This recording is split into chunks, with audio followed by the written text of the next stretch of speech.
Shalom, Shalom, Koholayim La, Albanawa Yahweh, Bahashim Yahweh Shai, Bahashim Rakakradash. Double honors to our apostles and elders of Great Millstone who rule well. Salutations to the Akim out there on the highways and the byways. Salutations to the hopeful elect. Salutations to you speckled birds, you Israelite foreigners, and shalom to the Akwaf sitting and listening in silence as the scriptures say to do so. Okay, this is your brother, Amoth Ya'ais from Yahweh of the Great Millstone, Northern Virginia. Okay, back at it again, back at it again, back at it again. Koholayim La, Albanawa Yahweh, Ba'ashim Yahweh Shai. Okay, this is going to be a quick hit. Okay, a three-piece combo. Literally a three-piece combo, man. 3 scriptures, and then I got a video to show you, man, with this cave gorilla, this cave gorilla's nature, man. You know, basically, and first and foremost, also showing you, man, this is also how they lived in the caves, man. And this is also another thing that they're going to be pushing in this society, man. Okay, so you can be a German Shepherd. You can be a snake, okay? You can be a whale. You can be a fish. You can be whatever you want, whatever floats your boat, man. Do it. That's the agenda they're gonna push, man. But this video right here is gonna be showing a Shedemite that loves being a dog, man. And I'm not sure if her husband, because once you have sex with a woman, that's your wife. I'm not sure if he's a Jake or another nation or a terror, whatever the case may be, man, you know. But without further ado, man, let's go ahead and get to the scriptures, man. Let's get to the scriptures. Let's go to Hebrews chapter 12, and I'm going to read verse 13. Lest there be any fornicator or profane person as Esau, for Slakia. So I'm excited. Let me read it again. Hebrews 12, verse 16. Lest there be any fornicator or profane person as Esau, who for one morsel of meat sold his birthright. Now let's look up some of these words. Let's look up fornicator. Let's see what that comes back as. And let's go to the Strong's info usage. Prostitute. Whoremonger. Fornicator. That's okay for male prostitute. Okay, a man who prostitutes his body, a lust for a hire. Okay, we got that. So let's look up profane. Let's look up profane. All right, profane, Strong's info, heathenish, wicked, profane person. Heathenish, wicked, profane person. All right, let's look up in the biblical usage. Accessible, lawful to be trodden, so like it, lawful to be trodden, of places, profane, unhallowed, common, public place, of men ungodly. Okay, so these people are ungodly, man. Okay. All right, so we got that out the way. Let's go to the next one. Salaki. Matter of fact, let's jump back here real quick. Ecclesiasticus chapter 42, verse 11, and it reads this. Keep a sure watch over a shameless daughter. Keep a sure watch over a shameless daughter, lest she make thee a laughing stock to thine enemies, and a byword in the city, and a reproach among the people, and make thee ashamed before the multitude. And I ain't gonna lie, man, when I first saw this, man, I laughed my ass off, man. But then in actual reality, this is how Esau lived in those caves, man. And this Shedemite has no shame in her game, man. And I'm pretty sure her parents, man, is walking down. If they know, if they know that's, if anybody know that's their daughter and they come across their parents, I'm pretty sure they walk them down with their heads down, man, ashamed. Cause this is funny, man. You know, Jenna the puppy. Her name is Jenna the poodle puppy, whatever the hell she call herself, man. All right, let's jump to Job real quick. This is Job chapter 30, verse 1. But now they that are younger than I have me in derision, whose fathers I would have disdained to have set with the dogs of my flock. But now they that are younger than I have me in derision, whose fathers I would have disdained to have set with the dogs of my flock. Okay, and why is that? You got this damn Shedemite acting like a damn dog, man. Let's look up some of these words, man. Cause I looked up these words before I did the lesson. Let's look up derision real quick. I think this is the one I want. Derision. Let's go straight to the biblical usage.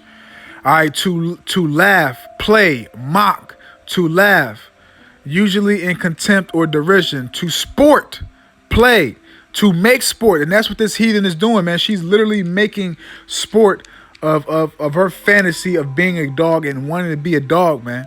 She's literally doing this, man. To make sport, to jest, to play. And that's what she's doing, man. She's making this a sport and playing as if she's a dog, man. Let's jump down. Matter of fact, let's go back to the other Bible real quick. We'll get it out of there. All right, Job. Because we already got, I just want to get the definitions out the way so we can jump back here. Job chapter 30. Let's start off at verse 5. Job chapter 30, starting off at verse 5. They were driven forth from among men. They cried after them as a thief. They cried after them as a thief, to dwell in the cliffs of the valleys and caves of the earth and in the rocks. Among the bushes, they bewrayed under the needles. Among the bushes, they bewrayed under the nettles. They were gathered together. They were children of fools, yea, children of base men. They were viler than the earth. Let's look up that word valor real quick in the scriptures real quick. Where's that at? Valor. Let's look that up real quick, and then we'll close it out and let this video play. All right, they were viler than the earth. Let's look that up. All right, biblical usage. To strike, scourge, smite. All right, the Strong's info is a primitive root to smite, drive away, be viler. Okay, so man, these people are beneath everybody, man. Like it says right here, they were children of fools, yea, children of base men. They were viler than the earth, man. Okay, so I'm gonna let y'all see this video, man, and any brother that want to make a video off of this, man, please do, man, because I just want to touch the surface. I didn't want to go too deep into it, man. And maybe you can have a good laugh off of this, but this is just madness, man. And they're going to be pushing this, man. They're going to be saying it's okay for you to be a German Shepherd. It's okay if you want to be a pit bull. It's okay if you want to be a cat. It's okay if you want to be a hyena. It's okay if you want to be a shoe. It's okay if you want to be a sock. This man has to be put down, man, because he keeps on uplifting abominations, man. So stay tuned for the video. Shalom.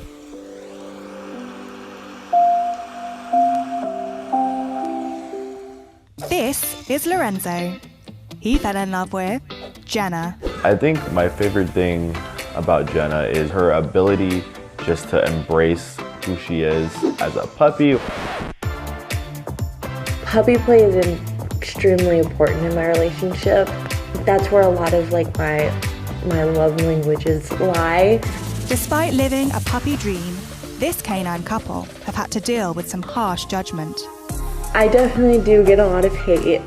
This person is just absolutely mental, out of their mind. When we're in public, it can be a little bit embarrassing at times.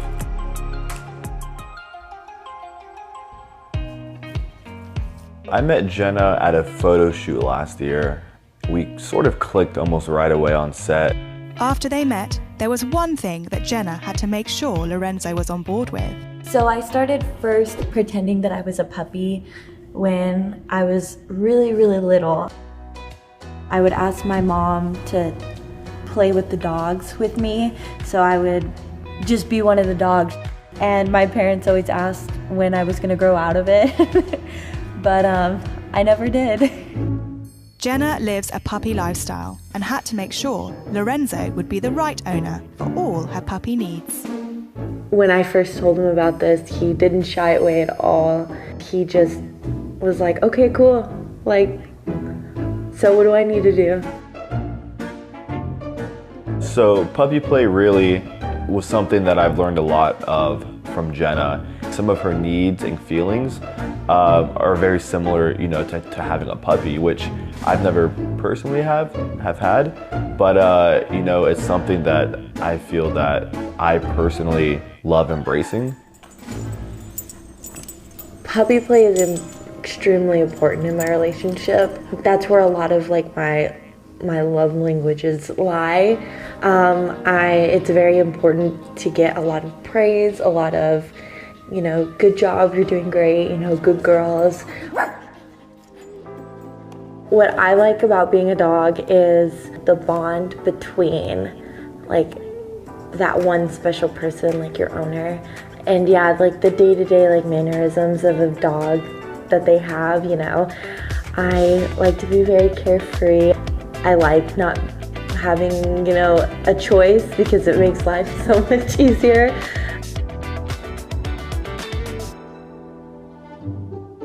This is probably where I feel the safest at home. It's kind of like my den. It's like my area that I can retire to and know that I'm safe and, no one can get me. The first time I saw the cage, I was sort of shocked. I mean, it was a lot bigger than I thought. But once it was set up and I saw just how happy she was and comfortable, she really looks good and happy, and I think it makes her a great addition to the room.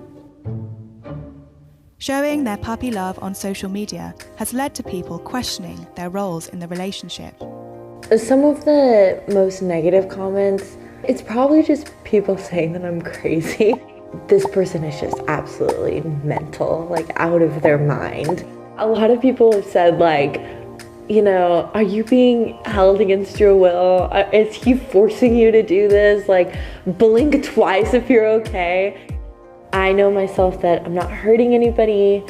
I'm not in trouble. I'm just kind of living my life out on the internet, and with that comes a lot of judgment. I try to comfort her and let her know that there may be a minority of people that feel a certain negative way about you, but you still have me that do care about you and love what you do. We're gonna go to the park, and I'm thinking we'll get some usual shots of you walking on a leash, take some video, some photos. But what if we throw a Frisbee and you catch it? In my mouth? In your mouth, that's right. And if you catch it in your mouth, you know what you get, right? Do I get a treat? Yes, I get a treat? Yes. Only if you catch it. Are you ready to go? Yes. All right, I'm let's ready. go. Sit, sit. Good girl, you ready to go to the park? Yes, I'm ready. Let's go. Let's go.